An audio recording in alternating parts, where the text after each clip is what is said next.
What's up, everybody? How are you?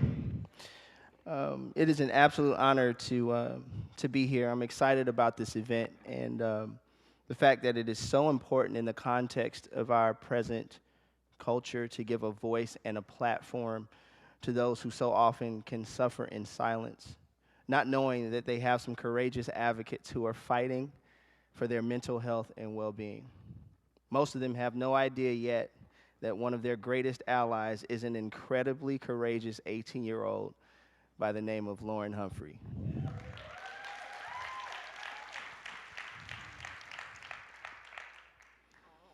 I'm grateful for the opportunity to stand here before all of you and show you one of my scars. I know that's a weird thing to say because we go to such great lengths to hide our scars, if at all possible, to prevent people from gaining access to the truth that our bodies have a history that includes some wounds, some blemishes, that we're not as invincible as we'd like people to believe, and perfection is just a myth. No, I'm going to show you one of my scars because I think that there is something beautiful about scars, something powerful about scars. Because if I can show you my scar, it proves two things: the truth that it really did happen, and the truth that it didn't end me. One of my most prominent scars can't be seen on my physical body because it's an emotional one that has had a critical link to my mental health for over 30 years. It's the tale of two pictures seen. When I was born, I had an extreme passion for life. Back then, they called it hyperactive. Actually, they just called it bad. Now they call it ADHD, but I'm sticking with extreme passion for life. I laughed a lot, never met a stranger, and lived with an uncontainable joy that you could see in my eyes. But in that picture on the right, something was taken from me. My joy dimmed like the lights in my eyes did. I was lost, I was stunned, and completely out of sorts because over the course of the years between those two pictures, I got hit with the truth of a world I didn't see coming. Seen. A relative saw the pain my parents were suffering at the hands of my extreme passion for life and suggested swim lessons to tire me out before I got home. It worked. After lessons, I had nothing left in the tank, and parenting became a much easier task. But as time went on, it just so happened that they discovered a real talent, a gift for swimming. I went from neighborhood pools to competitive swimming, which thrust me into a world where no one looked like me. My own discomfort was met with disdain from some who did not appreciate my participation in a sport that belonged to them, and my success was unforgivable. As my success grew, so did the insults. As soon as summer would hit, I'd hear, look, my tan is almost as dark as he is," as they thrust their bodies alongside mine to compare color. If we were coming back from a practice at night when it was dark, somebody would shout out, "Hey, smile so we can see you." Some would just skip all the pleasantries and get straight to the N word. And I had to take all of it. And my all-time favorite came from some parents on race day who would look over at me behind the blocks and say to their children, "Hey, I don't care what happens today, just don't lose to him." I remember in those moments, my dad would grab me by the shoulders. He would look me in the eye and say, "Don't worry about it, son. Take it out in the pool and don't let up." And that's what I did. I would unleash my anger in the pool, and it worked. I would often finish the race as a winner and get out of the pool with what everyone thought was water in my goggles when it was actually tears of a 9-year-old. And it was in that moment that I started perfecting the art of performing over pain. Seen. One day when we were on our way back from practice with the other swimmers and someone decided to play a round of matchmaker, while I was acting as if I wasn't paying attention, I listened as everyone was paired off in the van with lighthearted laughing and jokes until there were only two left, me and another young biracial girl. And I felt it coming. And it landed like a hammer. "You like Donald," they said to her. "No, I don't," she responded. But they wouldn't let up, and they kept going at her. I didn't look up, but I could hear the shame in her voice for being linked to me. Our worlds collided that day, and she hated me for it. I was just the casualty of her fight for her own identity. But I was hoping that somehow she could feel my heart, and that part of us that was linked would allow her to feel how damaged I was and that I couldn't take much more. But that didn't happen. She started screaming because they were now bullying her, and in that moment I was praying and pleading with her in my head. It was hard to breathe and I couldn't speak. "Please don't do it. Just let it go. Don't say anything about me." I was begging her internally but couldn't say a word. They were bullying her and I was just a prop. I wasn't even significant enough to be the focus of the bullying. And finally she yelled in frustration, "Stop! Anybody but him. I don't like him. Come on, look at him." In that moment, I reached my breaking point. For years, I had taken so much and was finally crushed by the blow. Everything hateful that had ever occurred, everything hateful that had ever been said came flooding back, and this time it landed on my chest and penetrated my heart with a pain I had never experienced in my life. And I had no pool to dive in. I was numb. My heart was broken, and the last bits of joy seeped out that day. Scene. For years, I didn't tell anyone about that incident, but it never left me. It shaped me. I looked in the mirror that next morning and saw an inescapable ugliness. My skin, my hair, my nose, my lips, I had finally accepted that everything they had ever said was true. The pain had me trapped in a narrative that over time led to a functional depression and panic attacks. I was walking around in the world in a solitary confinement, and my mind was my prison. And no one knew, because I had refined the art of performing over pressure and performing over pain.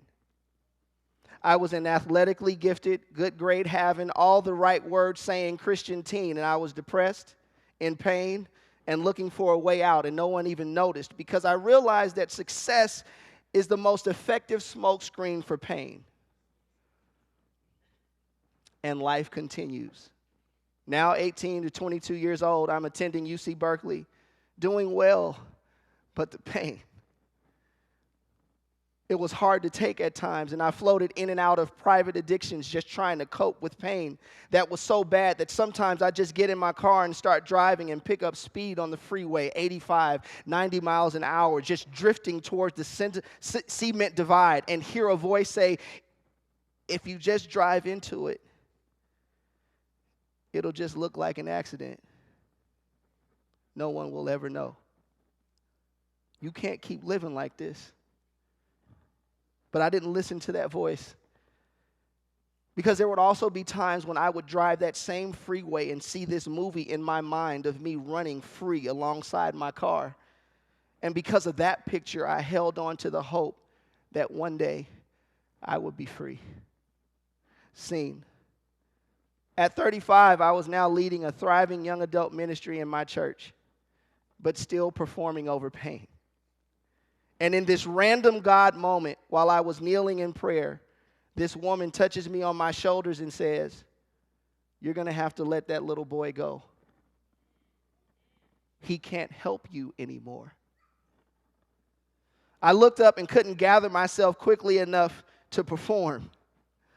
I couldn't turn around and tell her, "Hey, sister, God bless you, that's a good word," because it hit me too fast It came at me too strong, and immediately I fell over and started weeping on the ground. I didn't know what to do, but it felt the same like that day when I was 11 years old. I saw him. I saw me in that van and realized from that day I had transported him through every season of my life, sabotaging every possibly good thing that had ever come my way. In some way, shape, or form, running from the possibility of the debilitating pain of that kind of rejection that would never happen to me again. But this time, I said, okay.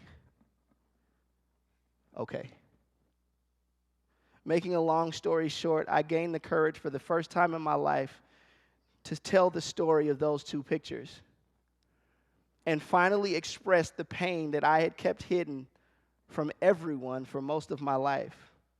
I wasn't silent anymore, and with each discussion, with each opportunity to be honest, I was taking the power away from my fear and my depression. With prayer and counseling and help of friends and family, I was talking out loud and taking the power out of the pain. I wasn't performing over it anymore. I was talking through it, and I was healing. One environment caused it, but another environment would heal it. It wasn't just confidence in who I was as a black man, but who I was as a human being.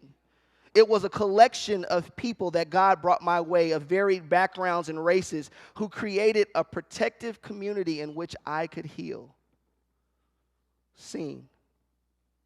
One of the crowning moments of my life was 2 years ago when I decided to try to change my social media handles to something closer to my name because I always used something that hid who I was. I know this may not be a big deal to you, but my name is Ray Murray. That is not unique. But when I searched for I am Ray Murray on Gmail, Instagram, Twitter, and web domains, none of it was taken. It was as if God was protecting my identity until I had the confidence to walk in it.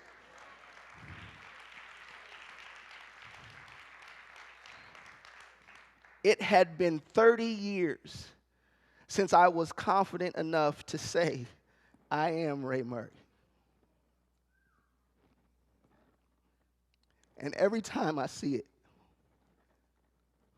I remember how far I've come.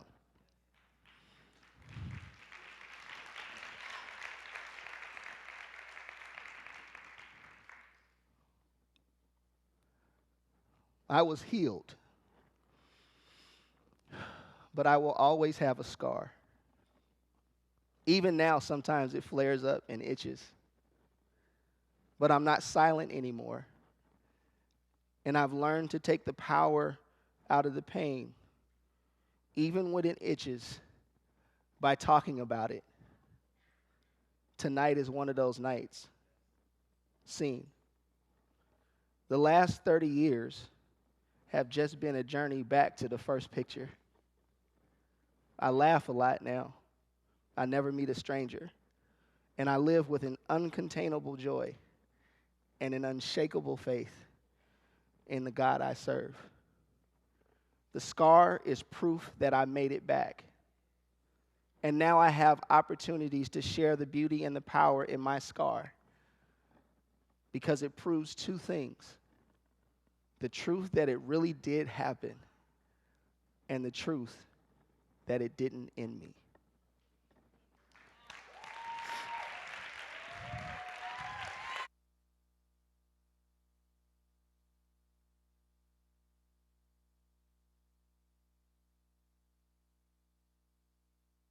Up next, Tonee Sherrill considers himself an agent of positive change, and his favorite place to make that change is on a college campus. With over 10 years of experience working with college students, Tonee's passion to see students engage with their college experience has charted an exciting journey of consultant learning, fun, and fulfillment. Tonee is a proud two-time alumnus of California State University, Northridge. He received a Bachelor of Arts degree which focused on the cultures of two underrepresented communities and a Master's of Arts in Educational Leadership. He is currently pursuing his doctorate in education from San Diego State University. Tonee is currently the executive director of Associate Students, where he provides strategic direction of a student-led nonprofit organization. In this role, he gets to serve some of the most vulnerable populations through programs housed in the Cesar Chavez Student Center. Programs like the Women's Center, Richard Oakes Multicultural Center, the Queer Resource Center, and Project Rebound. Over the past 4 years, he was an adjunct professor at his alma mater, CSUN, affectionately known as Professor T. He facilitated the freshman seminar course that guides new students through the challenges of their first semester on campus. He also taught first-year graduate students in the Educational Psychology and Counseling program. Tonee is a lover of music and arts. His favorite thing to do is spend time with his wife, Rashawn. Please welcome Tonee Sherrill.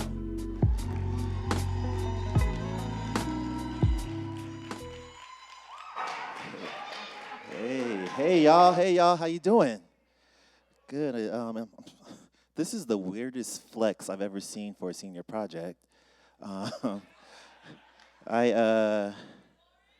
simply had a trifold science board, so little sis has to be a little extra, and when I was looking at the order of service, this is not service, the order of the program, I was thinking to myself, she put me after Amber Riley and Pastor Ray. She's definitely still mad that I left the city, so. But as they were talking, I can tell that this was divinely orchestrated, because I'm going to be talking a little bit about both pieces of what Amber talked about and what Pastor Ray talked about. So I'm excited to be here. I'm going to kind of move pretty fast. Thanks, Raj. Lauren asked me to talk about my dissertation and what I'm studying and what I'm preparing to present to the world. And so I want to talk about my journey to why I chose the topic that I talked about. And so I'll take you on that journey with me. When I was little, I used to watch this show called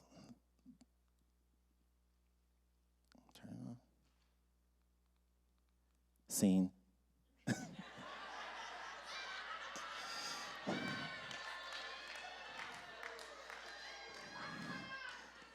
Come on. There we go.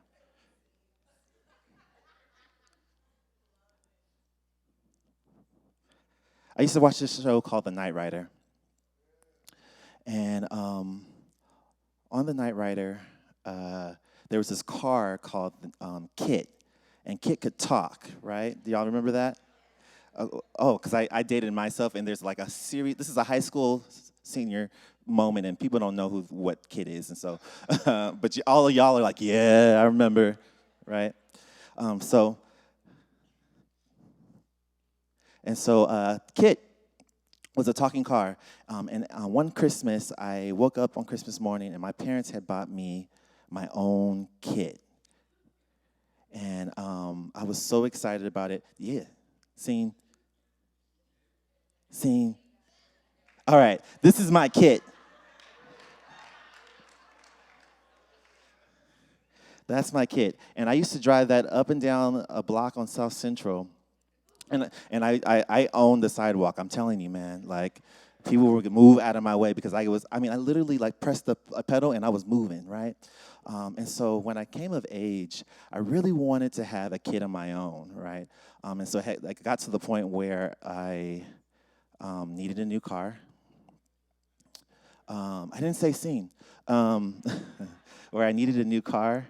And so I went to a dealership, and I wanted a black sports car. That's what I wanted, and the one that looked just like Kit. And so I saw it. It was brand new, brand spanking new. I walked up to it. It was black. It was sexy. It was like the car that I had dreamed about. And I walked up to the little piece of paper where it has the price on it. And I was like, oh man, I knew this is not Bay because he cannot pay. Like, he cannot afford this car. And so me and Rashawn moseyed on over to the used car section, and I saw this beautiful red car. Now, red cars run in our family, and I just stood there, and the car salesman came up to us. It's almost as if you could smell like blood in the water, like that. He was like, you could test drive this car. I was like, oh man, it was a brother.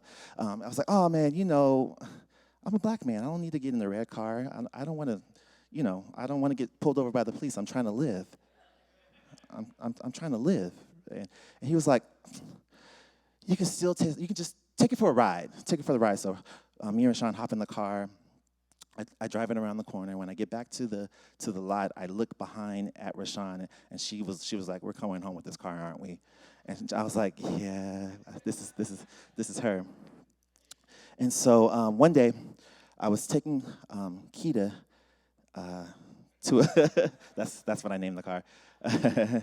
I was taking Keita to a staff retreat, and I was driving down PCH, and I opened the sunroof, and I was looking at the beach and it was just a lovely, beautiful day. And I was coming down a hill, and then it happened.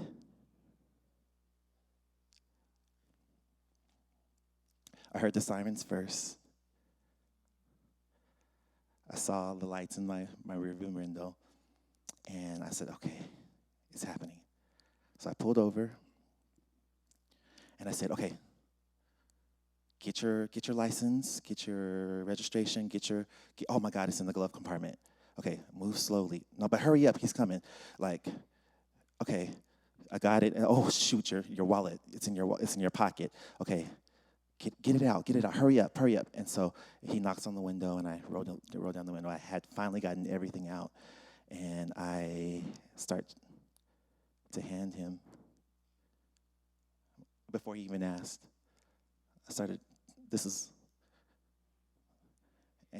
I looked him in the eye. He said, well, I clocked you at 45, going 55 on the 45. I said, and he walked to his car, took my stuff, and he came back. He says, you have a light in the back out. He says, I'm going to give you a fix-it ticket. And he gave me my stuff back, and I went on down to the retreat. And when I got there, I was noticeably shaken. And the people, they were like, hey, what's wrong? He said, no, they said, what took you so long? I said, well, I got pulled over by the police officer for speeding. And they said, oh, okay. And they went on about their business. But one person came back and said, hey, I know how you feel. And that's what led me, to this. What was my psychology? It was Philando Castile was playing in my head. The access to the media, when these instances happen, gets into our psyche. And so that's what really led me to the topic that I'm going to be talking about.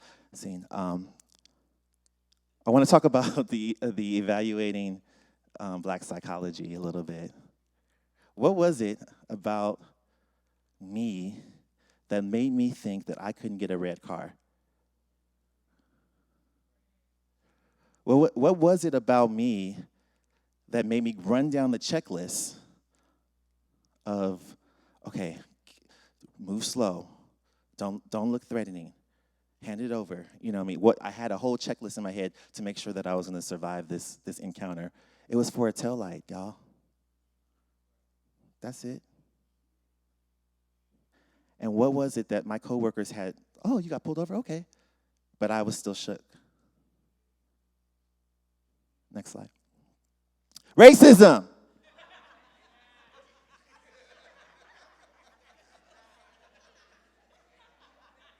That's it. That's why we're here. That's what I'm studying. Okay, the next slide.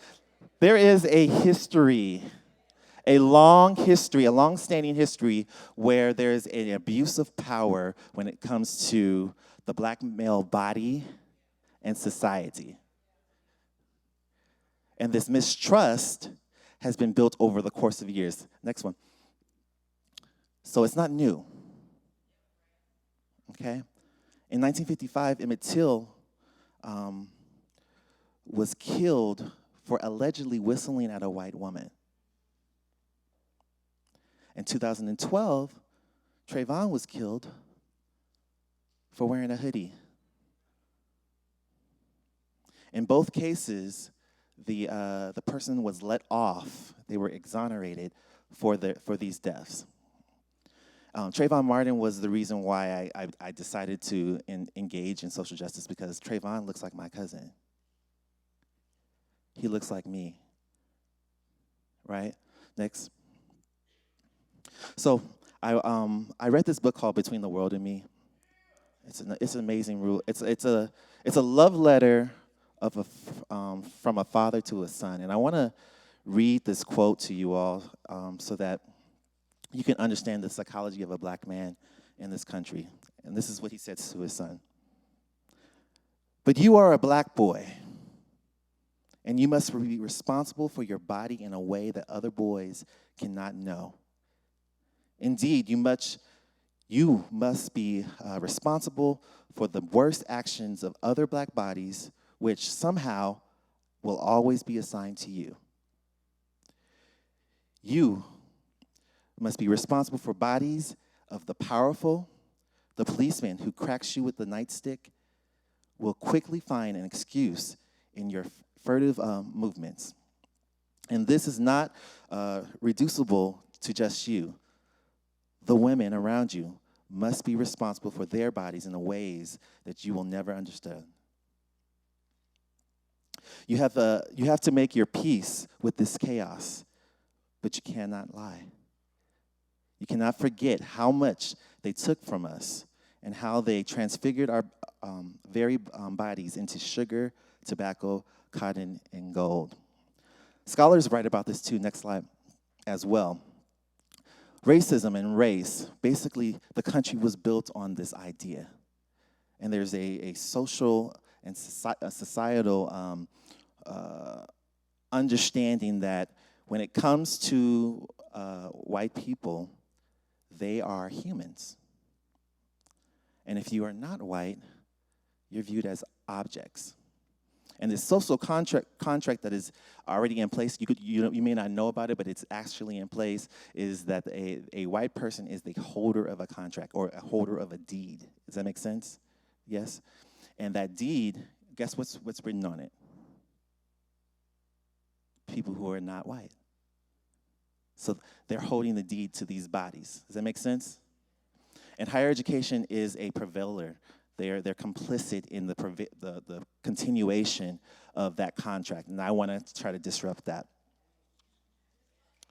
All right, so what am I studying? Here's what I'm studying. I want to look at, next slide. What I want to look at is how do attitudes about authority figures influence the likelihood of black men engaging with campus authority figures at 2-year and 4-year institutions. Does that make sense? So what do I think about something, or how do I feel about something, and how that will impact the likelihood of me engaging with somebody once I get onto the campus. Next. So here's what we know. Research has a lot of information about faculty, but doesn't have a lot of information about administrators. And when I talk about authority figures, I'm talking about campus police. I'm talking about res life. I'm talking about deans. I'm talking about vice presidents. And so that's what I'm looking to gather. And we also know what black men think about college, but we don't know what they think about authority figures. Next slide. So what does the literature say? The literature says, basically, if you are at a predominantly white institution and you are a black student and you're doing well, that means you're probably in good standing with the faculty. And I think that's transferable to those who want to engage with a campus authority figure. It also says that black boys, black girls are generally punished way differently in schools, from elementary school all the way up to post-secondary education, right? 89% of black men who've been surveyed, they think that basically they can't trust law enforcement. And black masculinity really says that they want to perform well in college, but there's a thing called patriarchy, y'all. And so patriarchy would prevent a black male from actually asking for help when they need it. Does that make sense? All right, next slide. All right, so I have two theories that I'm kind of going on to kind of substantiate my dissertation. The first one is the African American male theory, and it just kind of talks about what is the experience of the African American male. And there's 6 points on this. The first, I'm not going to bore you with all of them because I'm a nerd, and that may not be good to you, right? But the first one is really that the environment affects the black man. The external factors impacts how they see the world and how they experience the world, right? And the black male experience is totally different from any other experience, okay? And there has to be, when you're talking about working with an African-American male, there has to be an understanding of African culture and a consciousness influences their experience. Does that make sense? Because we live in a Eurocentric society, yes? And it's not built for us, and so we have to understand that if you're working with black men, it's a little different. Next slide. There's this theory that African American men are resilient and resistant, but on a college campus, they shouldn't have to be. And that's the purpose of this dissertation. And then there's this thing called intersectionality. And if you understand intersectionality, some people will think that intersectionality really is the overlapping of identities. So I'm black and I'm male, right? I am a Christian. I am middle class. But that is not what intersectionality is. Intersectionality is really talking about what does those experiences, the combination of those experiences mean for that person. To be black and to be a woman. Those are two subgroups, and the combination of them means that the oppression is going to be a little bit heavier. Does that make sense? Okay. And then lastly, when you're talking about working with African American males, you have to understand that and the focus has to be on social justice and correcting the wrongs. So the reason why I think I was put here, next slide, is that Amber talked about this. This is my second theory. Remember how she said cognitive behavior? So basically, the C plus A plus equals B rule is cognitive plus affective equals behavior. And here's what that means. What you think about a matter plus what you feel about a matter will influence your behavior. Does that make sense? So lastly, I'm going to go 2 more slides. There, perfect. Here's what I'm theorying. This is what my theory is. I think if a person has a negative association with authority figures, they're likely not going to engage with authority figures. Yesterday, I took my qualifying exam so I can finally start my study. So I'm excited about that. So I'll start that next semester. And I'm hoping that contribution to society will render it something that is tangible to change higher education forever. And so next slide. Why is this important? This is it. If you are a person of color and you're resistant to authority, you're not crazy. You're not. And I also want to say that cognitive dissonance actually exists, right? You can have 2 thoughts in your body, and they can be opposing to it. The best police officers I've ever met have been in this place. So I know they exist, but that didn't stop my hand from shaking when I had to give up my license, right? So all authority is not bad. And then lastly, if you want to, Amber, if you want to change your behavior, you got to start with your thoughts, right? Thank you.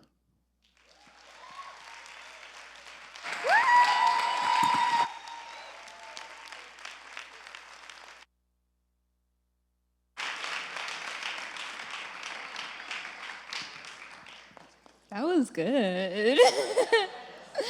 I was a little worried. I was like, I don't know how this is going to flow, but things are going really well, and I am so proud of all of you guys for speaking so far. So we're going to take a 10-minute intermission, and then we're going to get back into the rest of the program, so feel free to hit up some of the vendors out there, talk to some people, support some small businesses, get some snacks, and we'll meet you guys back here in 10 minutes.